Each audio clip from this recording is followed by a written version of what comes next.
What's up guys, welcome back to the ShiHai's channel, and today I am back to do another update on my KOK Alfred Royal Paladin deck.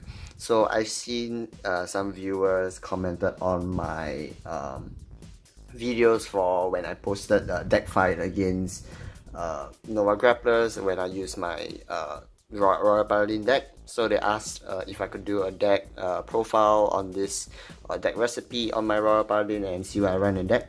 So I've actually posted one before, but after playtesting a few more times, I've taken some stuff out and put some stuff in. So now I'm just going to do a quick update and maybe even run through why I run the cards in the deck. Okay, so moving on, we'll just start off with the starter. Starter is pretty standard. You have to get it from the trial deck. It's basically Gleim on right. You just draw one. That's basically it. Nothing much there.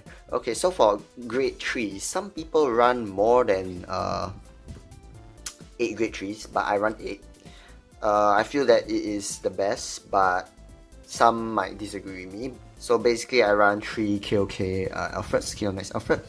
Skill once per turn, count +1, superior call Blaster Blade from your deck to Rearguard Circle and it +5k.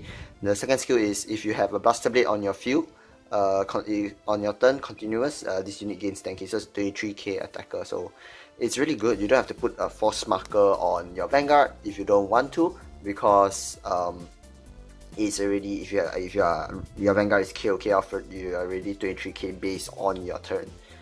Alright, then moving on, we have Soul Saver Dragon. So Soul Saver Dragon is one of the necessities, or one of the best finishers.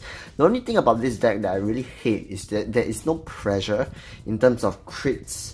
The only way you can actually end your opponent, and why this deck is not topping, and why other decks such as OTT Kageru or Novas are topping in Japan and other areas of the whole world, is because that Alfred, I mean Royal Paladin, not Alfred in general, but Royal Paladin in general doesn't have that crit pressure or doesn't have a really good finisher. The only finisher you have is actually Soul Saver. So what's the skill is Soul Blast 5, choose 6 of your units and gains 15k until end of turn. So it's really good. It has the force marker obviously, but it's Soul Blast 5. It takes quite some time to build up your soul unless you can call Pongal or Akane out onto the field, in which I'll get to later. So basically, the X skill is just Soul Blast 5, choose 6 of your units, gains 15k, and then the other skill is on attack, you may Soul Charge 1 if you want. Alright, then last but not least, 3 Soul Savers, 3 Alfreds, and then 3 KOK Alfred, and last but not least, 2 Trial Decks Alfred Earlys. Skill is on place, you may count +1, choose a Blaster Blade from your soul or from your hand, call it to Rearguard Circle, and it gains 10k, draw 1 card. So that's basically it. So all grade 3s that I play have the force marker. It's really good. Alright, so moving on down to the grade 2. So the grade 2 is actually pretty standard. If you guys didn't know, in the video that I posted where I versus my Nova Grappler friend, I have all 4 alternate Asa Blaster Blade because I've opened it.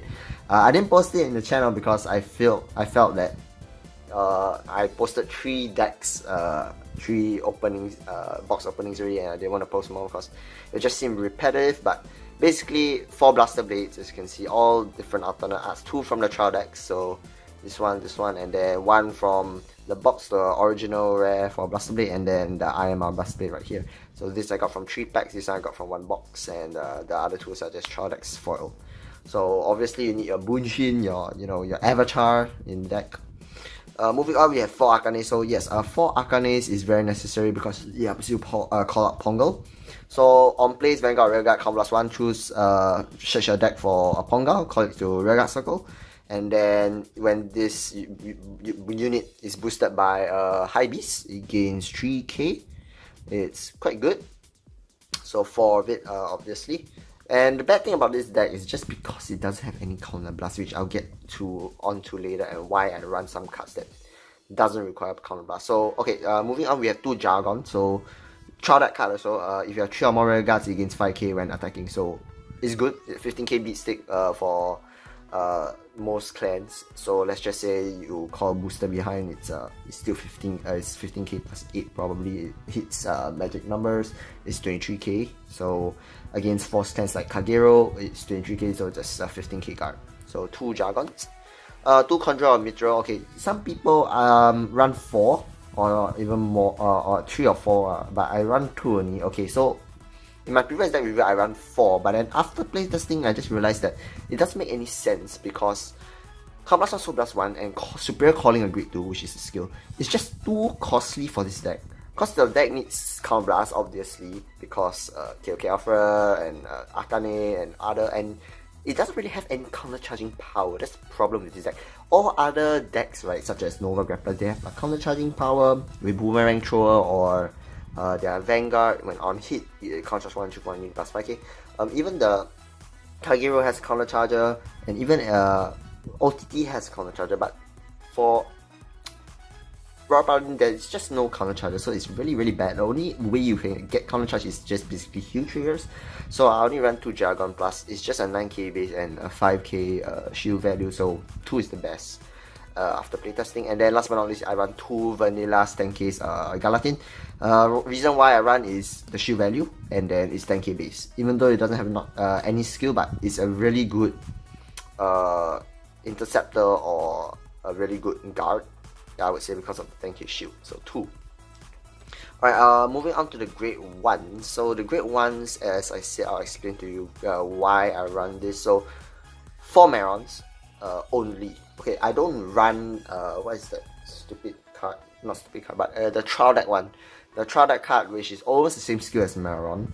Forgot what's the name already, but basically Maron skill is once per turn. If you call something in front of Maron, count plus 1, draw 1, and then Maron gains 3k. It's almost the same as the trial deck one. The trial deck one is count plus 1. You call 1 card from your hand, which is equal or less than the Great Vanguard, and then you draw 1 that card plus 3k. So why I see some people run 4 Marons and then 2 of the trial deck one, or the 3 of the trial deck one. I'm not too sure. I'll just put in the video at the side of the video what is the trial deck card. But basically, why I do not run that, because it's just too counterblast heavy. As I said, a lot of your decks, a lot of your cards in this deck requires counterblast. So Maron requires counterblast, Alfred early, KOK Alfred, Soul Saver doesn't, but Akane's. Even if you want to use Blaster Blade skill, which is to retire one of your opponent Vanguards, in which I didn't, one of your opponent's Rear Guards, not Vanguards, but I didn't get into Blaster Blade skill because you guys should know Blaster Blade skill, hopefully. And then, yeah, that's basically why I only run 4 Marons. I don't run the trial deck one. Okay, for those that you want to know what's Blaster Blade skill, I totally forgot to explain it, but basically is Blaster Blade is if you have 4 or more Rear Guards, this gains 1 crit if it's on your Vanguard, and then Counterblast 1, Soul Blast 1 when it's placed on Rear Guard or Vanguard, you may retire one of your opponent's front row units. So make sure it's front row, not back row. Moving on to the grade 1s, we have Pongals. So for Pongals, it's very necessary because it's your soul charging power. When placed, if you have a unit right in front of it, the condition is you must have a unit right in front, and then you may soul charge 1, and then if the soul charge unit is a trigger unit, this unit gains 5k, so it refunds you 5,000 power if you actually soul charge a trigger. So it's not that great, but not say that bad too, because it grants you soul charging power, which you need for your soul saver turn. So 4 of them is very necessary. And last but not least, we have Wingal. So Wingal is a good card because it gives your Blaster Blade plus 5k continuously on during your turn. So basically, if this is in the same column as Blaster Blade, so it's behind Blaster Blade is in front, your Blaster Blade gains 5k continuously on your turn. And then, yeah, basically it's an 8k booster, and then you can just put Force Markers on your Blaster Blade. It's basically your Blaster Blade plus 15k during your turn. So 3 Wingulfs, and then that's about it for the triggers. Standard 4 Assaults, your Perfect Guards. Basically, when placed, discard 1 card, your choose 1 of your units can be attacked until the end of the battle. For Elaine, heal triggers standard. For our Eponas, crits, and then for Flogals, which is also crits. So yeah, that's about it, guys. That is basically my deck review of the KOK Blasters Royal Paladin. I hope you guys like this content. I'll be posting more deck profiles or deck recipes on their channel. Probably will do OTT next, and maybe I'll try to find one of my friends that has a Kagero deck, and I'll probably do one too. So thank you very much for watching. Like, comment, subscribe. This is VG ShiHai, and I am out.